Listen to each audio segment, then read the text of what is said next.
একটা ছোটখাটো গ্যারেন্টি। দেখুন, বিরোধী দলনেতা শুভেন্দুবাবুর তো কোনো গ্যারান্টি হতে পারে না, কারণ উনি 20 সালের নভেম্বর মাস পর্যন্ত একটা দলের গ্যারান্টির কথা বলতেন, এখন আর একটা দলের গ্যারান্টির কথা বলছেন। আগামী বছর কোন দলের গ্যারান্টির কথা বলবেন তারই তো কোনো গ্যারান্টি নেই। ফলে এই ধরনের গ্যারান্টির কোনো গ্যারান্টির মাফিক গ্যারান্টি আছে কিনা সেটা নিয়ে একটা গ্যারান্টিগত প্রশ্ন থাকতে পারে।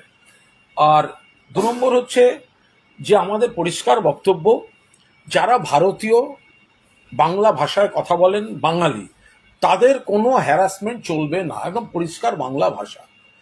তো এবার সেই জায়গায় বিজেপি শাসিত রাজ্যগুলোতে তাদের হ্যারাস করা হচ্ছে, সেই কারণেই এই প্রতিবাদ।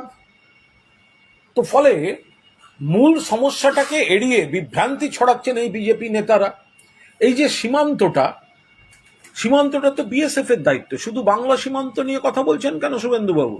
ত্রিপুরা সীমান্ত নিয়ে কথা বলুন। আপনাদের সরকার আগরতলা স্টেশনে রোহিঙ্গা সহ অনুপ্রবেশকারী ধরা পড়েছে, যারা ট্রেনে উঠে একটা গ্রুপ দিল্লি যাচ্ছিল, একটা গ্রুপ শিয়ালদা আসছিল। তো যদি শিয়ালদা চলে আসতো তাহলে তো দেখা যেত ত্রিপুরা থেকে ঢুকে বাংলায় ঢুকেছে। তো ফলে পরিষ্কার বাংলা ভাষা যে কথা হচ্ছে, আপনারা হিন্দু মুসলমান সকলকে বিপদে ফেলছেন। রাজবংশী তাদেরকে এনআরসি চিঠি ধরাচ্ছেন, মতুয়া অন্য রাজ্যে গেলে হ্যারাস করছেন, তারা তো হিন্দু। আপনি মুখে হিন্দু হিন্দু করছেন আর রাজবংশী মতুয়া সকলকে হ্যারাস করছেন, কি করে হতে পারে এটা? ফলে আপনারা বিভ্রান্ত। একসময় বলতেন জাতীয় নির্বাচন কমিশন বাংলায় নির্বাচন করবে, দেখে নেব, করেছে, তৃণমূল জিতেছে, আপনারা হেরে গেছেন। একটা সময় বলতেন কেন্দ্রীয় বাহিনী দিয়ে নির্বাচন করাবো, করিয়েছেন, তৃণমূল জিতেছে, আপনারা হেরে গেছেন। এখন আপনারা নির্বাচন কমিশনকে অপব্যবহার করে ভোটার তালিকায় কারচুপি করে কোনো একটা অপচেষ্টা করতে চাইছেন। বাংলা সেটার বিরোধিতা করবে এবং বাংলা এবং বাঙালির সম্মান রক্ষায় আন্দোলন হবে। বাংলা এবং ভারতীয় বাঙালি যারা আছেন তাদের বিরুদ্ধে আপনাদের যে চক্রান্ত, তার প্রতিবাদ চলবে। অলরেডি তো কমিশন এখানে প্রস্তুতি শুরু করে দিয়েছে। আজকে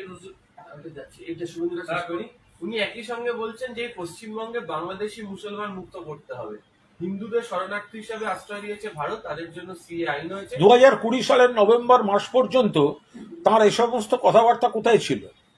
তখন কি মনে হয়নি? যদি আদৌ এটা কোনো ইস্যু হয় তাহলে বলার, উনি বলেননি কেন? 2020 সালের নভেম্বর মাস পর্যন্ত এই কথাগুলো ওনার মুখে শোনা যায়নি কেন? কারণ উনি যেগুলো বলছেন বাস্তব নয়, এটা বিজেপির রাজনৈতিক এজেন্ডা এবং উনি বিজেপিতে আছেন বলে ওনাকে বলতে হচ্ছে। ওনাকেই জিজ্ঞেস করুন না যে এটা যদি কোনো ইস্যু হয় বা সমস্যা হয়, তাহলে 2020 সালের নভেম্বর মাস পর্যন্ত যখন তিনি তৃণমূল কংগ্রেসে ছিলেন এবং অত্যন্ত প্রভাবশালী মন্ত্রী, নেতা, কখনো সাংসদ ছিলেন, তো তখন বলেননি কেন? এখন বিজেপির রাজনৈতিক স্লোগান ওনার মুখে শোনা যাচ্ছে।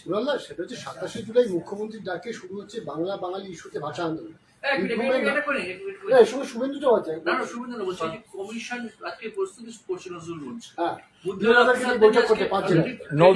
যেটা নির্বাচন কমিশন করছেন, আমাদের দল এবং রাজ্য সরকার যথাযথভাবে তার উপর নজর রেখেছেন। যা যা বলার, যা যা করার আমাদের শীর্ষ নেতৃত্ব সঠিক সময়ে করবেন। আমরা শুধু এইটুকু বলছি, নির্বাচন কমিশন যেন মনে রাখেন একজন জেনুইন ভোটারের গায়ে, জেনুইন নাগরিকের গায়ে যেন হাত না পড়ে। বিজেপির হাতে যদি তামাক খেতে হয় এবং সেই তামাক খেয়ে আপনারা যদি জেনুইন ভোটার, যাদের আধার আছে, প্যান আছে, রেশন কার্ড আছে, নাগরিকত্বের মৌলিক প্রমাণগুলি আছে, তাদের যদি আপনারা হ্যারাস করতে নামেন, তাহলে আন্দোলন কাকে বলে মমতা বন্দ্যোপাধ্যায়ের নেতৃত্বে বাংলার মাটি কিন্তু সারা ভারতবর্ষকে বুঝিয়ে দেবে। আজকে যে এই ট্রেনিং সেশন চলছে, সেখানে বিএলওদেরকে যে বুকলেট দেওয়া হয়েছে, সেখানে পরিষ্কার লেখা রয়েছে যে ভোটার তালিকায় বিশেষ সংশোধন, যাকে ইংলিশ করলে তারা এসআইআর কথাই বলা হচ্ছে, সেই বিষয়ে নির্দেশিকা রয়েছে। আমরা আবার বলছি যে এর প্রশাসনিক পার্টটা রাজ্য সরকার এবং আমাদের শীর্ষ নেতৃত্ব নজর রাখছেন, এ বিষয়ে যা বলার যখন বলার তারা স্পষ্টভাবে বলবেন। কিন্তু এর পেছনে যে রাজনৈতিক অসৎ উদ্দেশ্য কাজ করছে, তাতে আমাদের খুব পরিষ্কার বক্তব্য যে একটা সময় এরা বলতেন নির্বাচন কমিশন, জাতীয় নির্বাচন কমিশন দিয়ে ভোট করাবো, করিয়েছেন, হেরেছেন।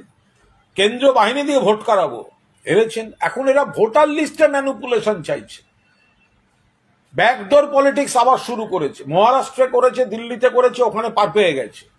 বিহারে প্রতিবাদ হচ্ছে। বাংলায় আমাদের পরিষ্কার বক্তব্য, যারা অনুপ্রবেশকারী আমরা তাদের সমর্থন করছি না। অনুপ্রবেশটা রোখার দায়িত্ব বিএসএফ এর, কেন্দ্রীয় সরকারের, রাজ্য পুলিশের নয়। একজনও ঢুকে থাকলে কেন্দ্রের দায়। বাংলায় একজন দুজন ঢুকে থাকলে ত্রিপুরায় 100-200 জন ঢুকেছে, সেখানে তো ডবল ইঞ্জিন সরকার। আমাদের পরিষ্কার বক্তব্য, জেনুইন ভোটার যারা, তাদের এলিমিনেট করার যে টার্গেটটা এরা নিচ্ছে, আমাদের সেখানে তীব্র প্রতিবাদ থাকছে। যারা ভোটার, এর আগে যে ভোট গেল 2024-এর ভোট গেল, তা এত যদি অবৈধ ভোটার তাদের ভোটে নির্বাচিত, তাহলে তো আপনাদের সরকার, আপনাদের এমপি, তারাও তো তাহলে অবৈধ। তাহলে প্রধানমন্ত্রী কাদের ভোটে দেশের প্রধানমন্ত্রী হয়েছেন? স্বরাষ্ট্রমন্ত্রী কাদের ভোটে? মন্ত্রিসভা কাদের ভোটে হয়েছেন?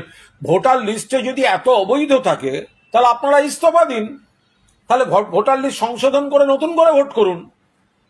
অবৈধ ভোটার নিয়ে বৈধ এমপি আর বৈধ প্রধানমন্ত্রী, বৈধ স্বরাষ্ট্রমন্ত্রী, বৈধ মন্ত্রিসভাতে হতে পারে না। ফলে এরা প্রতিহিংসা পরায়ণভাবে ভোটার লিস্টে কারচুপি, এলিমিনেশন বাড়িয়ে নিজেদের একটা রাজনৈতিক উদ্দেশ্য সাধন করতে চাইছে, অস্থিরতা তৈরি করতে চাইছে নির্বাচন কমিশনকে ব্যবহার করে। সেটা হলে এখানে প্রতিবাদ হবে। বিএলওদের যে ট্রেনিং সেশন চলছে, সেই প্রসঙ্গে বিরোধী দলনেতা শুভেন্দু অধিকারী বলছেন যে শুধুমাত্র স্থায়ী সরকারি কর্মীদেরকেই বিএলও অফিসার পদে নিয়োগ করতে হবে, কিন্তু পশ্চিমবঙ্গ সরকার তা করছে না। এর জন্য পরবর্তীতে এদের জেলে যেতে হবে। দেখুন, এসব মানে কোনো যা ইচ্ছা বলে দিলাম আর সেই মতো হলো, বিষয়টা তা নয়। প্রত্যেকটা ভোটেই শুভেন্দুবাবুরা, ওই তো 21 সালেও দেখেছি আব কি বার 200 পার, এরপরে পঞ্চায়েত দেখেছি, প্রত্যেকটা জেলা পরিষদ তৃণমূলের, এরপরে লোকসভা দেখেছি, তৃণমূলের এমপি বেড়েছে, বিজেপির এমপি কমেছে। প্রত্যেকটা ইলেকশনের আগে এনারা এই ধরনের কিছু কথাবার্তা বলেন। এদের সঙ্গে বাংলার উন্নয়নের, বাংলার মানুষের, বাংলার মা মাটির মানুষের, বাংলার বকেয়া, বাংলার অধিকারের, বাংলার সংস্কৃতির কোনো সম্পর্ক নেই। ফলে এরা হারবেন। ফলে ভোটে এলেই এই ধরনের কিছু আন্তাবড়ি কথাবার্তা বলেন, যার সঙ্গে মানুষের কোনো যোগাযোগ নেই। নবান্নের সরকারি নির্দেশ উদ্ধৃত করে বিরোধী দলনেতার দাবি, শনিবার থেকে বিভিন্ন জেলায় বিডিও, এসডিও এবং জেলা শাসকরা ডোমিসাইল যে সার্টিফিকেট সেই ইস্যু করার নির্দেশ দিয়েছে নবান্ন। শুভেন্দু অধিকারী দাবি যে রোহিঙ্গা এবং বাংলাদেশি মুসলিমদের জন্য প্রায় 10টি জেলার আধিকারিকদেরকে পাঠানো হয়েছে এই নির্দেশ, যার বিরুদ্ধে তিনি নির্বাচন কমিশনকে চিঠি লিখছেন। আচ্ছা, রোহিঙ্গা রোহিঙ্গা বলে শুভেন্দু কি বলতে চান? রোহিঙ্গাদেরকে